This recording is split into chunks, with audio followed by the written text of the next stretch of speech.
वापस गॉडहेड प्रभुपाद की किताबें श्रीमद् भगवतम के अद्वितीय मानक वापस गॉडहेड वॉल्यूम 53 1973 करुण सिंधु दासा द्वारा बुद्धिमान और प्रबुद्ध पुरुषों द्वारा अवलोकन के लिए कई शास्त्र लेखन मौजूद हैं जो आधिकारिक आध्यात्मिक ज्ञान के मूल्य की सराहना करने में सक्षम हैं। उन भाग्यशाली आत्माओं के बीच जो आधिकारिक जानकारी की सराहना करने में सक्षम हैं, यह सवाल उठना चाहिए कि किसका अध्ययन करना है। हमें पहले सशर्त सीमाओं के सर्प को मारना चाहिए और सापेक्ष शब्दों से दूर उड़ान भरना चाहिए, क्योंकि परिभाषा के अनुसार भगवान अनंत, असीमित, पूर्ण सत्य है। ज्ञान के सभी प्रयासों में सत्य के उच्च और निचले सिद्धांत स्पष्ट हैं, इसलिए हमें खुद को सर्वोच्च पूर्ण सत्य के पूर्ण ज्ञान की ओर मुड़ना चाहिए। यद्यपि हम स्पष्ट रूप से परिमित हैं, हम अनंत रूप से अनंत पर नपुंसकता को लागू नहीं कर सकते हैं, जो उसे चार्ज करने में असमर्थ होने के साथ खुद को परिमित करने में असमर्थ हैं। हमें आवश्यक रूप से उपलब्ध विभिन्न प्रकार की सूचनाओं का निरीक्षण करना चाहिए, जिसमें पूर्ण सत्य पर एक पकड़ को कैप्चर करने की दिशा में एक दृश्य के साथ। विभिन्न शास्त्रों में विभिन्न संकेत हैं कि ईश्वर सबसे शक्तिशाली, सर्वोच्च निर्माता, सबसे बुद्धिमान और आगे है। निष्कर्ष यह है कि भगवान सर्वोच्च इकाई है, इसलिए संस्कृत भाषा में उन्हें भगवान कहा जाता है, जिसका अर्थ है कि पूर्ण रूप से सभी अस्पष्टता के अधिकारी हैं, अर्थात असीमित शक्ति, असीमित बुद्धिमत्ता और असीमित सौंदर्य, धन, प्रसिद्धि और त्याग। इस तरह के पूर्ण अस्पष्टता के बिना नामकरण भगवान का कोई अर्थ नहीं है। पूर्ण की पूरी समझ को पूरा करने के लक्ष्य के साथ आइए हम उस अधिकृत जानकारी को खोजते हैं जो उस ज्ञान को वितरित करता है। पवित्र शास्त्र का मानक श्रीमद् भगवतम इसके लिए सबसे अधिक मांग और बुद्धिमान जिज्ञासु के सभी आवश्यकताओं को पूरा करता है, जो तथ्यात्मक रूप से आस्तिक खोज के लिए साहित्य का एक में है।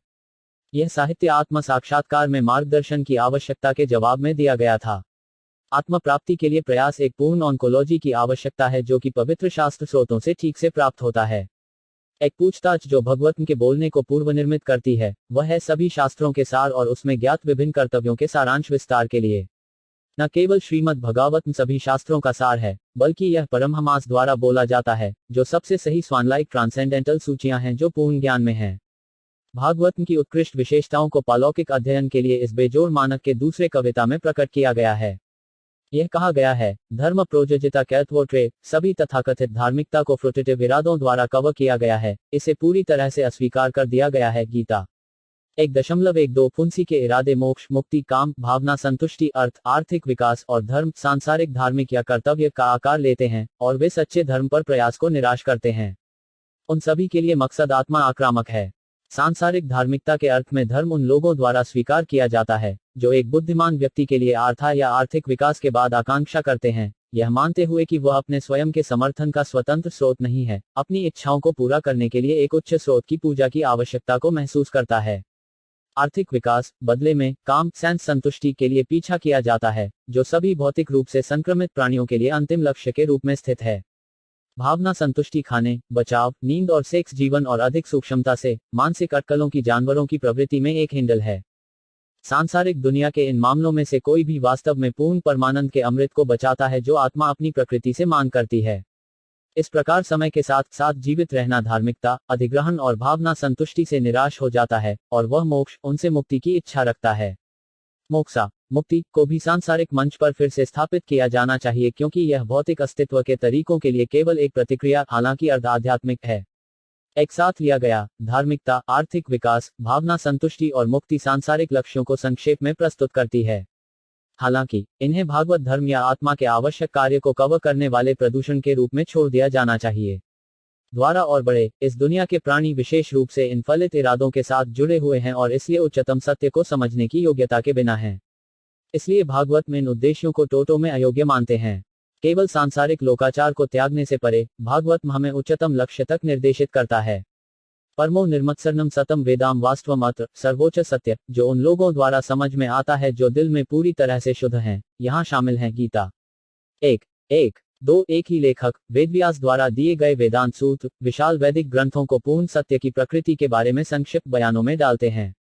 ये सूत्र उनकी शुरुआत से ही पारगमन को प्रभावित करते हैं। एथाटो ब्रह्मा जिज्ञासा, अब जब कोई विशाल पिछली प्रारंभिक समझ और पर्याप्त बुद्धि के साथ संपन्न दुर्लभ मानव फ्रेम की सुविधाओं से सुसज्जित है, यह पूर्ण सत्य की प्रकृति के बारे में पूछताछ करने का समय है। वेदांत सूत्र 1:1-1 मानव जीवन विशिष्ट रूप से मूल्यवान है क्योंकि यह अकेले पूर्ण सत्य के बारे में प्रबुद्ध होने का अवसर प्रदान करता है। खाने, सोने, बचाव और संभोग की माध्यमिक मतलब चिंताओं को छोड़ देता है, जो कि जीवित प्राणियों के सभी पहलुओं में सबसे कम कीटों के लिए उपलब्ध हैं। और बैक्टीरिया। कामुकता और मानसिक अटकलों का बेतुका नृत्य जो किसी की अनमोल ऊर्जा को सांसारिक तत्वों के कभी परत करने वाले जलाशय में फैलाता है, उसे छोड़ दिया जाता है। सूत्र जारी रखते हैं। जन्मध्याययाता पूर्ण सत्य यह है कि जिसमें से सभी निकल रहे हैं, जिसके द्वारा सभी को बनाए रखा जाता है और जिसके द्वारा सभी को इसकी अविश्वसनीय स्थिति में संरक्षित किया जाता है। वेदांत सूत्र 1:1-2 वही कामाभास जन्मध्यस्य याता वेद्या के श्रीमद् भगवत में गूंजती है। वेदांत ग्रंथों के अपने स्वयं के बोनाफाइड एक्सपोजिशन, जो महान अर्थ से भरे कोड के रूप में है। कोड से निपटने में किसी को कुछ एक्सेस या कुंजी को समझने की आवश्यकता होती है, क्योंकि कॉम्पैक्ट रूप से केंद्रित बयान उनके स्पष्ट सरल अर्थों की तुलना में कहीं अधिक होते हैं। निरीक्षण करने पर वेदांत सूत्र पालौकिक संकेतों के संस्करणों को जन्म देते हैं और किसी को केवल इस ज्ञान के पूर्ण क्रिस्टलीकरण के लिए लेखक के अपने श्रीमद् भगवत से संपर्क करने की आवश्यकता होती है। इस काम में वेदव्यास बेनेडिक्ट ने हमें पूर्ण सत्य के सभी पहलुओं के साथ, विशेष रूप से भगवान श्री कृष्ण की मूल आवश्यक विशेषता के साथ एक दृश्य के साथ, जो गॉडहेड के सर्वोच्च व्यक्तित्व के रूप में अन्य सभी विशेषताओं और ऊर्जाओं का समर्थन करता है। हालांकि विशुद्ध रूप से आस्तिक, यह विषय पूरी तरह से निरर्थक है। पूर्ण सत्य कोई सीमा नहीं जानता है, क्योंकि वह है जिससे वह सब कुछ निकलता है और जो सभी कारणों का कारण है और अनंत अस्पष्टता और ऊर्जा दोनों मिनट और भव्य के स्वामी का कारण है। कोई भी व्यक्ति पूर्ण सत्य को समझने की खोज से अलग ब्याज का दावा नहीं कर सकता है, सभी संस्थाओं और अस्तित्व की अवस्थाओं के लिए उनके स्रोत का स्रोत है। इसलिए बुद्धिमान पूछताछकर्ता यह पहचान लेगा कि पूर्ण सत्य का अध्ययन जीवन का प्रमुख कार्य है। संप्रदायवाद के आरोपों में वैधता का कोई सवाल नहीं हो सकता है, क्योंकि जब कोई ईश्वर की प्रकृति को पूर्ण सत्य के रूप में महसूस करता है, जिससे सभी निकलते हैं, तो उसे ग्रहण किए गए विचार के दायरे में आरोपित करने की कोई संभावना नहीं है। वेदव्यास ने स्पष्ट रूप से अपने महान भागवत की शुरुआत में कहा है कि पूर्ण सत्य को 3 विशेषताओं में जाना जाता है। ब्रह्मति परमतमी भागवानिति। गीता 1:1-11 भगवान या कृष्ण की विशेषता, गॉडहेड का व्यक्तित्व सर्वोच्च है। अन्य 2 विशेषताएं ब्राह्मण अवैयक्तिक कच्चे अपवित्रता और परमात्मा ऑल पेरवेसिव सुपरसोल उसके द्वारा समर्थित हैं, जैसे कि प्रकाश और गर्मी को एक गर्मागर्म बिजली के बल्ब के फिलामेंट द्वारा अविभाज्य रूप से समर्थित किया जाता है। भगवान श्री कृष्ण इस प्रकार पूर्ण सत्य की तलाश में सममो बोनम है। यद्यपि अस्तित्व की सभी श्रेणियों का स्रोत और समर्थन, श्री कृष्ण अभी भी अलग हैं। श्रीमद् भगवत के पहले कविता में उन्हें स्वार्थ या पूरी तरह से स्वतंत्र के रूप में वर्णित किया गया है। इस मामले में कृष्ण की स्थिति की समझ कृष्णा ने खुद को उनकी दिव्य उपस्थिति में श्री चैतन्य महाप्रभु के रूप में अपने स्वयं के संपूर्ण भक्त की आड़ में दिया था। श्री कृष्ण चैतन्य ने अकिंच्या भदभेदा तत्व के उदात्त सिद्धांत या अचूक एक साथ और प्रभु के अंतर को आगे बढ़ाया। जैसा कि प्रकाश बल्ब के उदाहरण में कोई ऊर्जा को ऊर्जावान से अलग नहीं कर सकता है। इसकी उज्ज्वल ऊर्जा के बिना एक प्रकाश का कोई अर्थ नहीं है, फिर भी एक ही समय में ऊर्जावान स्रोत अलग रहता है। इसी तरह KRSNA ऊर्जा की सभी किस्मों को प्रकट करता है, फिर भी वह सर्वोच्च पालौकिक इकाई बनी हुई है। इसलिए बुद्धिमान आत्मा को अपने सर्वोत्कृष्ट उद्देश्य के रूप में पूर्ण सत्य के साथ अपने रिश्ते की तलाश करनी चाहिए। हालांकि हम मौजूद हैं, हमेशा रिश्ते और कार्य होते हैं। अब हम पदार्थ के सकल और सूक्ष्म रूपों में संलग्न हैं, विशेष रूप से शरीर, मन और बुद्धिमत्ता, लेकिन सावधानीपूर्वक परीक्षा द्वारा हम पाते हैं कि हम शरीर नहीं हैं, क्योंकि हम इसे अपने कब्जे के रूप में पहचानते हैं, मेरा हाथ, मेरा मन आदि। यह ठीक से मैं के स्वामित्व में है और मुझे और मेरा क्या है के बीच एक अंतर है। इसलिए हमें सभी कॉर्पोरेल कार्यों को कोरोरी के रूप में, अवतार के रूप में स्वीकार करना चाहिए और इस प्रकार सभी प्राथमिक नहीं हैं। यद्यपि सामान्य गतिविधियों के संचालन के लिए वैदिक शास्त्रों और अन्य जगहों पर कई कोड निर्धारित हैं, लेकिन उन्हें पूर्ण सत्य के संबंध में ठीक से निष्पादित किया जाना चाहिए। इसी तरह सांसारिक ज्ञान को भी उसी प्रकाश में माना जाना चाहिए। सभी कर्तव्यों या आवश्यक प्रदर्शनों को धर्म या जीवित प्राणियों के स्थिरता के रूप में जाना जाता है। जीवित प्राणियों को नित्य, शाश्वत, भगवद गीता 2.17-20 के रूप में वर्णित किया गया है और इस तरह सनातन धर्म एक शाश्वत कार्य है। पूर्ण सत्य के भाग और पार्सल के रूप में BG 4.35 सभी आत्माएं श्री कृष्ण BG 4.11 की सेवा कर रही हैं, लेकिन कुछ उनके वास्तविक स्वभाव की विस्मृति में, उनकी डिग्री के अनुसार, उनकी बाहरी शक्ति के माध्यम से ही उनकी सेवा करें। उसके सामने आत्मसमर्पण। योगी और जो लोग निराकार ब्राह्मण की पूजा करते हैं, वे भी कृष्ण के कुछ हिस्से की सराहना करते हैं, लेकिन कृष्ण को स्वयं परम ब्रह्मा, सर्वोच्च आत्मा, परमात्मा, सर्वव्यापी सुपरसोल और भगवान का सर्वोच्च व्यक्तित्व कहा जाता है। सनातन धर्म को भागवत धर्म के रूप में भी जाना जाता है, या सर्वोच्च व्यक्ति भगवान के संबंध में एक कार्य। इस प्रकार आध्यात्मिक एहसास के सभी चरण भागवत धर्म की प्राप्ति से चरमोत्कर्ष पर हैं। भगवान श्री कृष्ण सभी श्रेणियों, सांसारिक और पालौकिक के असतत अस्तित्व का पदार्थ है। इस प्रकार सभी परिस्थितियों में सभी बाहरी अभिव्यक्तियों और परिवर्तनों को अंतर्निहित अंतिम वास्तविकता भगवान धर्म है, जो भविष्यवाणी का सही विषय है। श्रीमद् भगवतम के ज्ञान को आगे बढ़ाने का प्रभाव कहा गया है। वास्तु शिवदाम तपत्रेयोन्मूलनम। सर्वोच्च सत्य को सभी के कल्याण के लिए 3 गुना दुखों को उखाड़ने के लिए वर्णित किया गया है। गीता 1:1-2 मकसद और परिणाम का खुलासा यहाँ सार्वभौमिक कल्याण के रूप में किया गया है। जनता को लाभान्वित करने और उन्हें अस्तित्व के दुखों से मुक्त करने के लिए संख्याहीन प्रयास हैं, जिन्हें 3 गुना के रूप में वर्णित किया गया है। 1 अन्य जीवित प्राणियों द्वारा भड़काए गए दुख, 2 प्राकृतिक घटनाओं, बाढ़, गर्मी और ठंड आदि द्वारा किए गए दुखों को, और 3 किसी के स्वयं के मानसिक चिंताओं, बुढ़ापे आदि के कारण दुख। ये दुख अवतार की स्थिति में निहित हैं और किसी भी राशि के आधार पर समझौता या पार नहीं किया जा सकता है। इसका समाधान पीड़ित आत्मा को भगवान और भगवान के शाश्वत सेवक के हिस्से और पार्सल के रूप में अपने वास्तविक स्वभाव को प्रबुद्ध करके अवतार से पीड़ित आत्मा को राहत देना है। सकल और सूक्ष्म मानसिक और बौद्धिक निकायों से खुद को अलग अलग अनुभव करके पीड़ित आत्मा इन आवरणों के अपरिहार्य दुखों से मुक्त हो जाती है। यह पालौकिक ज्ञान की उन्नति से सन्निहित स्थिति में भी पूर्ण किया जा सकता है, जो उनके शारीरिक पदनाम और उसके संबंधों पर आधिपत्य की झूठी भावना की आत्मा से छुटकारा दिलाता है और उसे शाश्वत प्रभु श्री कृष्णा के लिए प्रेमपूर्ण सेवा की वास्तविक स्थिति में डिग्री द्वारा स्थापित करता है। इस प्रकार भक्ति योग या भक्ति सेवा स्पष्ट रूप से सबसे आकर्षक प्रस्ताव है, जो सांसारिक मंच के सभी टिमटिमाती सुखों और यहाँ तक भौतिक दुनिया से मुक्ति की अवधारणा को पार करती है, जो कि सांसारिक अस्तित्व के जन्मजात दुखों की केवल उपेक्षा से अधिक नहीं है। ट्रांसेंडेंटल सेवा में स्थित एक पहले से ही झूठी पहचान के संकट से मुक्त हो गया है, और इसके ऊपर वह गॉडहेड के असीमित सर्वोच्च व्यक्तित्व के साथ प्यार भरे विनिमय के परमानंद मधुर स्वाद का अनुभव करता है। यह सेवा वास्तव में सार्वभौमिक कल्याण के लिए फायदेमंद है। चूंकि सभी आत्माएं केवल गॉडहेड के संदेश को सुनने और पालौकिक समझ में आगे बढ़ने के लिए सुविधा से सुसज्जित हैं, इसलिए आत्मज्ञान की नींव को श्रीविनम या अधिकृत सुनवाई कहा जाता है, जिसे भक्ति की प्राथमिक प्रक्रिया के रूप में गिना जाता है। ज्ञान और त्याग द्वारा भक्ति सेवा के अनुप्रयोग का कारण बनता है। गीता सांसारिक मंच। सभी आवश्यकताओं को केवल महान साहित्य श्रीमद् भगवतम की अधिकृत सुनवाई द्वारा दिया जाता है। श्रीमद् भगवतम सभी वैदिक साहित्य के लेखक श्री व्यासदेव द्वारा दिया गया प्रामाणिक पालौकिक विज्ञान है, जो पालौकिक और सांसारिक दोनों ज्ञान के पूरे स्पेक्ट्रम को शामिल करता है। ज्ञान का उच्च विभाजन निश्चित रूप से अस्तित्व के उच्च पहलू से संबंधित है, जिसे आमतौर पर आध्यात्मिक या थैलीसीआईडी के रूप में संदर्भित किया जाता है, अर्थात सत्य और अनंत काल से भरा अस्तित्व, अनियंत्रित चेतना और शुद्ध अनुभूति और पूर्ण निर्बाध आनंद। व्यासदेव के ट्रांसेंडेंटल एक्सपोजिशन सभी कई श्रेणियों से निपटते हैं और श्रीमद् भगवत में पदार्थ को वितरित करने में चरमोत्कर्ष पर जाते हैं। अपने सभी विशाल लेखन को संकलित करने के बाद उन्हें वेदांत सूत्र जैसे महान योगदानों से भी पूरी तरह से शांत नहीं किया गया था, जब तक कि अपने आध्यात्मिक गुरु के आदेश पर उन्होंने श्रीमद् भगवत लिखने के मिशन को अंजाम दिया, जो सीधे सुप्रीम की महिमा से संबंधित है, गॉडहेड और उनके भक्तों का व्यक्तित्व। इस प्रकार यह कहा जाता है कि श्रीमद् भगवत वैदिक पेड़ के वैदिक पेड़ गीता 1:1-3 का पूरी तरह से पक गया फल है और वास्तव में गॉडहेड के अवतार द्वारा दिए गए गॉडहेड का साहित्यिक अवतार है। बस भागवत के उत्सुक भयावह स्वागत से ट्रांसेंडेंटल ज्ञान को समझने के लिए उम्मीदवार पूर्ण क्षमता के लिए पूर्ण सत्य को महसूस करने के लिए योग्य हो जाता है। यदि कोई पूर्ण सत्य को प्रस्तुत करता है तो वह पूर्ण सत्य को जान सकता है। गॉडहेड के संदेशों के प्रसारण में सर्वोच्च सर्वव्यापी द्वारा पूर्ण पालौकिक शक्ति होती है, और इन संदेशों के साथ उचित संबंध द्वारा पथ आकांक्षी के लिए साफ हो जाता है। कृष्ण वास्तव में भक्त के शुभचिंतक बन जाते हैं और उसके भीतर सभी अशुभता और दोषों को जीतते हैं।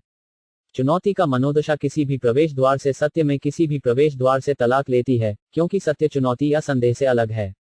सफलता का उदात्त और अपूर्ण साधन केवल सत्य के साहचर्य के साथ स्वयं को बाढ़ करना है, इस प्रकार अज्ञानता के अंधेरे को नष्ट करना, जो कि विश्वासहीन मन के उत्तेजित लेखन से भरा हुआ है। प्राइम योग्यता ईमानदारी से सुनने के लिए है। यद्यपि सुनने की विधि प्रत्यक्ष और जटिलता से मुक्त है, यह सस्ता नहीं है, बल्कि इसे सख्ती से अधिकृत तरीके से आना चाहिए। आध्यात्मिक अधिकारियों के अनुसार आकांक्षी को एक गुरु या आध्यात्मिक गुरु से अपना निर्देश प्राप्त करना चाहिए, जो स्वयं उचित सुनवाई से योग्य है और उस निर्देश के अनुसार स्थित है जो स्वयं पूर्ण सत्य से उत्पन्न होता है। उपदेशों को उपदेशक द्वारा सक्रिय किया जाता है। किसी व्यक्ति को भगवत व्यक्ति से साहित्य भागवत प्राप्त करना चाहिए, या अनुशासित उत्तराधिकार की रेखा के प्रतिनिधि। समझ किसी भी अन्य तरीके से सुलभ नहीं है। ट्रांसेंडेंटल विधि को सभी सांसारिक प्रयासों के ऊपर नियोजित किया जाना चाहिए। अक्सर मुन्नज अपनी स्वयं की गलत व्याख्याओं के अनुसार इस महान साहित्य को समझने या प्रस्तुत करने का प्रयास करेंगे, लेकिन संचरण और साहित्य की विधि स्वयं गॉडहेड के समान गुणवत्ता के हैं, पूर्णम, पूर्णम, परिपूर्ण और पूर्ण। इस प्रकार कुछ नए डाइकोटमी को अपनाने की आवश्यकता बस एक शानदार शंकु है। लेखक व्यासदेव उदात्त विषयों को प्रस्तुत करने के लिए अनुशासन उत्तराधिकार द्वारा पूरी तरह से योग्य है, और उनके संदेशों के दर्शकों को उन्हें व्यभिचार के बिना व्यास के प्रतिनिधि से प्राप्त करना चाहिए। सर्वोच्च निरपेक्ष सत्य को व्यासदेव की व्यवस्थित प्रस्तुति में डिग्री द्वारा प्रकट किया गया है। पहले 9 कैंटोस में श्रेणीबद्ध रहस्योद्घाटन के ग्रेड द्वारा पदार्थ की पूर्ण प्रशंसा को उजागर किया जाता है, और जब ये पूरी तरह से आत्मसात हो जाते हैं तो उम्मीदवार को ईश्वर का एहसास हो जाता है। इस प्रकार जब कोई सर्वोच्च व्यक्ति की प्रकृति को समझ सकता है तो वह अपने निकटतम सहयोगियों के साथ कृष्ण की अंतरंग गतिविधियों के सफल खातों को सुनने के लिए ले सकता है। अक्सर बेईमान पुरुष भागवत के अध्ययन का ढोंग करते हैं और तुरंत 10वें कैंटो में छलांग लगाते हैं, जिससे वे प्रवेश करने के लिए अयोग्य हैं। ट्रांसेंडेंटल एनलाइटनमेंट, हालांकि सुप्रीम ट्रांसेंडेंस द्वारा खुद को ध्वनि कंपन के रूप में अपनी पूरी उपस्थिति में दिया जाता है, जो उनके अधिकृत प्रतिनिधियों के माध्यम से आता है, मीडिया के माध्यम से उनके पारदर्शी अपने शुद्ध भक्तों की भगवान की एजेंसी को दरकिनार करने और किसी अन्य तरीके से उनसे संपर्क करने का कोई साधन नहीं है। सांसारिक आत्मीयता से दूषित आत्माएं पालौकिक प्रकृति से संपर्क करने के लिए अयोग्य हैं, लेकिन दिव्य अनुग्रह द्वारा शुद्ध भक्तों को केवल पारगमन की सेवा में रोगग्रस्त आत्माओं को संलग्न करने और उन्हें शुद्ध करने के लिए उपलब्ध हैं। प्राथमिक योग्यता कृष्ण का था कृष्ण या अपने शब्दों से संबंधित विषय को सुनने के लिए आग्रह है, और इस प्रकार कृष्ण खुद को भौतिक आनंद के लिए सभी समानताओं से इस तरह की ईमानदार आत्माओं को साफ करता है। जो माया में गिरता है वह मुख द्वारा कवह हो जाता है। इसी तरह भौतिक तत्वों से बना एक शरीर भौतिक आनंद की इच्छा के लिए अपरिवर्तनीय साक्ष्य रखता है। शुद्धिकरण के बिना हमें सर्वोच्च निरपेक्ष सत्य श्री कृष्ण से प्रदूषण और व्याकुलता के मंच पर कार्य करना चाहिए। सफाई प्रक्रिया जो सर्वोच्च के लिए हमारी निष्क्रिय इच्छा को आगे आने की अनुमति देती है, वह केवल प्रभु के शुद्ध भक्तों के कमल के पैरों के लिए विनम्र निस्वार्थ सेवा में उपलब्ध है। गीता 1:2-16-20 प्रभु के भक्तों की कृपा से पवित्रता के मानक को प्राप्त करके आत्मा पूर्ण सत्य की प्रकृति को समझने और उस प्रकृति में प्रवेश करने के लिए योग्य हो जाती है। जब किसी को अब सांसारिक मोड के संयोजन के लिए किसी भी आत्मीयता से नहीं मोड़ दिया जाता है, तो वह पूर्ण सत्य की सुपरमोस्ट फीचर गॉडहेड श्री कृष्णा के सर्वोच्च व्यक्तित्व पर ध्यान देने में अपने दिमाग को ठीक करने में सक्षम होता है। कृष्ण ने घोषणा की कि वह व्यक्ति के आत्मसमर्पण के अनुसार जाना जाता है। BG 4.11 लेकिन आत्मसमर्पण करने की क्षमता सेवा द्वारा प्राप्त आत्मज्ञान की मांग करती है। यह कहा जाता है, जैसा कि पहले उल्लेख किया गया है, कि उच्चतम सत्य उन लोगों द्वारा समझ में आता है जो दिल में पूरी तरह से शुद्ध हैं, सभी सांसारिक संदोषों से मुक्त हैं। गीता 1:1-2 शुद्धि प्रक्रिया को अपनाया जाना चाहिए क्योंकि लक्ष्य सर्वोच्च है। शुद्धि के साधन अनुचित या कृत्रिम आरोप नहीं है, लेकिन वे बस एक के संग को इस तरह से बदलते हैं कि उनका ध्यान पारगमन में बदल जाता है। हर कोई कुछ सेवा में सुनकर महिमामंडन, गौरवशाली, पूछताछ, इच्छा या अन्य शारीरिक गतिविधियों में लगे हुए हैं। सेवा के लिए परिमित जीवित संस्थाओं का जन्मजात कार्य है। सांसारिक क्षेत्र के भीतर, हालांकि, शाश्वत जीवित प्राणियों को उनके अस्थायी और अज्ञानी वातावरण, क्षणभंगुर सामग्री, शरीर और मन और उनके रिश्तों की सेवा में शामिल किया जाता है। हालांकि, वैधि भक्ति योग विनियमित भक्ति जीवन के अभ्यास से व्यक्ति की सेवा के कार्य को शाश्वत सर्वोच्च भगवान से प्यार करने की पूरी तरह से परमानेंट गतिविधियों में बदल दिया जाता है। सभी प्राणी महानता से आकर्षित होते हैं और इस प्रकार वे उनकी प्रशंसा के अनुसार महानता की सेवा करते हैं। लेकिन भगवान श्री कृष्ण अनंत महानता का व्यक्ति है, और जब व्यक्ति कृष्ण के वर्चस्व को समझ सकता है, तो वह अपनी मूल शुद्ध सेवा में संलग्न होता है। इसलिए प्रक्रिया सूखी नहीं है, लेकिन भगवान के लिए आकर्षण का एक प्रगतिशील जागृति है जो सभी वातानुकूलित प्राणियों के भीतर निष्क्रिय है। यह एक साथ सरल और उदात्त है, साधन अंत के समान है, KRSNA की सेवा के लिए तथाकथित अभ्यास है और समापन भी है। BG 10.7-9 सेवा का सबसे सुलभ मोड केवल कृष्ण की महिमा के बारे में सुनने के लिए है। इस प्रकार सर्वोच्च आत्मा के लिए मिनट आत्माओं की प्राकृतिक आत्मीयता को आमंत्रित किया जाता है। ईश्वरा सद्यो हृदि अवरुध्यते टरकर भी सुशुशुभि स्टैट के सैनिक। जैसे ही कोई अपने चौकस और विनम्र भयावह रिसेप्शन को संदेश श्रीमद् भगवत के लिए लागू करता है, वह एक ही बार में सर्वोच्च भगवान से जुड़ा हुआ है। गीता 1:1-2 जैसा कि पहले चर्चा की गई थी, एक बार जब कोई शुद्ध हो जाता है और सांसारिक अस्तित्व के विकर्षणों से मुक्त हो जाता है, तो वह निरपेक्ष के ज्ञान को सुगंधित करने के लिए पूर्ण उचित ध्यान दे सकता है। पूरी तरह से शक्तिशाली पूर्ण सत्य के रूप में कृष्ण पूरी तरह से अपने शानदार विशेषताओं और अतीत के खातों में मौजूद हैं, और इस तरह कोई भी इन महिमा को सुनने की पवित्र सेवा में अपने संवैधानिक परमानंद को फिर से प्राप्त कर सकता है। गोविंदा कृष्ण असीमित आध्यात्मिक आनंद का जलाशय है, और अपने अतीत में अपनी पूरी उपस्थिति से वे कभी भी बने हुए हैं, जैसा कि नैमिसारण्य के ऋषियों द्वारा पुष्टि की गई है। वायम तु ना वितात्मा उत्तम श्लोकाविकम। हम गॉडहेड के व्यक्तित्व के पालौकिक अतीत को सुनने के लिए कभी नहीं थकेंगे, जो पालौकिक प्रार्थनाओं द्वारा महिमामंडित है। जिन लोगों ने उनके साथ अपने पालौकिक संबंधों का स्वाद विकसित किया है, वे हर पल अपने अतीत की सुनवाई करते हैं। गीता 1:1-19। इस प्रकार आत्मा की प्राकृतिक पूरी तरह से आनंदित स्थिति आनंद का अनुभव किया जा सकता है। किसी को केवल श्रीमद् भगवत प्राप्त करने की उचित विधि को स्वीकार करने की आवश्यकता है। इसलिए हम विनम्रतापूर्वक पाठक को श्रीमद् भगवत के संदेश पर अपना ध्यान आकर्षित करके इस सबसे भाग्यशाली अवसर को जब्त करने के लिए विनती करते हैं, जो एक के दिल के भीतर पूर्ण सत्य को ठीक करता है। गॉडहेड श्री कृष्ण का सर्वोच्च व्यक्तित्व। यह भगवत पुराण सूर्य की तरह ही शानदार है, और यह भगवान कृष्ण के अपने स्वयं के निवास स्थान के लिए प्रस्थान के बाद ही उत्पन्न हुआ है। धर्म, ज्ञान आदि के साथ साथ ऐसे लोग जिन्होंने अपनी दृष्टि खो दी है, जो अज्ञानता के घने अंधेरे के कारण अपनी दृष्टि खो चुकी हैं। काली की आयु इस पुराण से प्रकाश होगी। गीता 1:3-43।